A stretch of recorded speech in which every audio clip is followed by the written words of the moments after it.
In this video, I'm going to talk about dust and scratches workflow that sometimes works and sometimes doesn't. I think dusting can be one of the most tedious parts of this whole process. So what I'm going to show you in this exercise is a modified selection that might work for you. In order to do this, though, we are going to have to create a copy of our background layer just to be safe. So what I'm going to do is I'm going to sort of drag that background layer to the copy machine, and I'm going to sort of duplicate this layer. And so I'll just call this, layer 0, and I'll just call this dust. Now you will sort of realize that this will double the size of your file. We've now gone from a 400 megabyte image to a gigabyte image, but hard drive space is cheap. So the first thing that I am going to do is I'm going to go to select and go to color range. I'm then going to zoom in on a piece of really, really white dust. I can also change the fuzziness and sort of do some things, but I'm going to go ahead and I'm going to find this piece of white dust and select it by color range. If I right click on my targeter, I can sort of do a point sample, 3x3, 5x5, 11x11. I'm going to go ahead and do just a 5x5 sample and just get the whitest white I can do. And you can start to see that it's going to show what the selected area is going to be. And I'm going to say OK to that. And now you'll see that it made a selection of that dust. And I'm going to start to go around and I'm going to see that it has made selections of other little particles of dust. Now, this didn't do exactly what I wanted it to do on everything. It's selected areas that I haven't. So I'm going to actually deselect, and I'm going to try this again. I'm going to go to select. I'm going to go to color range. I'm going to add this one, but I'm also then going to press the eyedropper add, and I'm going to go find like another piece of dust, and then I'm going to say eyedropper add again, and maybe I'm going to find like a piece of dust like that. It's got a little bit of color in it. And now when I've added all of those, now I'm going to say OK to that. So that color range is definitely way too much, so I'm going to deselect. Again, I'm showing you this sort of with the mistakes because I want to show you that it's not a sort of perfect tool. So I'm going to go back into color range one more time, make that selection there, go to the add to, and maybe make this selection here, and maybe increase the fuzziness just a little bit. And now I'm going to say OK. Now what I'm going to do is any of the really, really bright dust I've circled, but I've also then like circled all of this stuff that isn't necessarily dusts. Now in this example it's out of focus, but what I'm going to do is I'm going to switch to the quick mask selection mode, and I'm going to use a white brush. So I'm going to hit D for the default on my colors, and then I'm going to hit X to sort of change that. And I'm going to just start to like paint out like this big area. I'm going to paint this back in. I'm going to go to D. I'm going to press and hold Shift because I know that that is highlight information and it's not dust.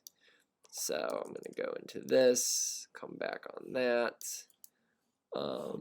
maybe go out of quick selection mode. Again, all this is out of focus, so I'm not super, super worried. Now I'm going to zoom back in to show you sort of how this can sort of work a little bit. So now I've got this. So now what I'm going to do is I'm going to go to select, and I'm going to go to modify, and I'm going to do the expand. And I want to expand this by maybe 8 pixels. So I'm going to expand this, and you see now how it is circled all of the dust that's really, really white.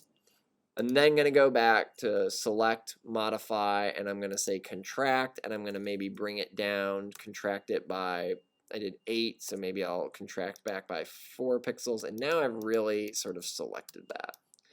And now what I'm going to do is I'm going to go in and find areas that are like really important to the image and go back into the quick mask mode, And with the black brush, I'm going to go ahead and get rid of all of this information because I know that's skin tone and it's not dust. Now there might be dust on his body and on his face, but I don't really care.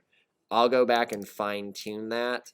I just don't want my dust and scratches filter working on this image area because what's going to happen is dust and scratches is going to basically blur the image out a little bit.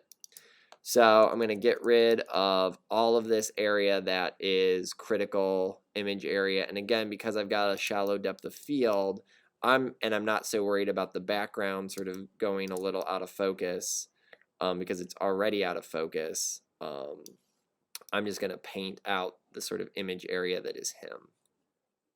We get those shears, go back in, and grab all of this. Beautiful. Now I see that that's definitely some dust around there, so maybe I'll just let that ride. But again, I'm trying to not have this affect any of the main part of my subject, okay?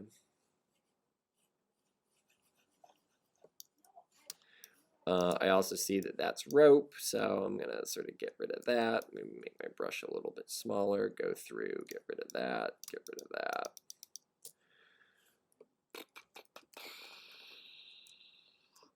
Maybe get rid of some of this up here, even though I know there's a lot of dust and it's out of focus. Okay. So now I'm going to go out of the quick mask mode, and you'll see all of this stuff that is selected. Again, I'm going to zip back into here, get rid of that, zip back out, and you can start to see like that's dust and scratches. Now what's going to happen is I'm basically just going to isolate all of this stuff on its own layer, and then I'm going to do a filter noise dust and scratches filter just on the selected areas. So if I click onto this area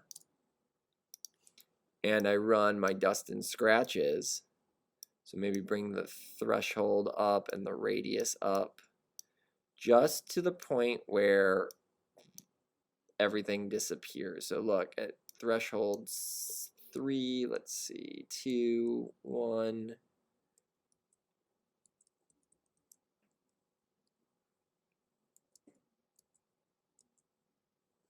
Wait for my preview to load. Now I'll go up to my radius. And when that dust has disappeared, I'm going to say OK. I'm going to let dust and scratches run. And then I'm going to deselect. And now, if I go into that area that was dusted and I turn that off and on, you can see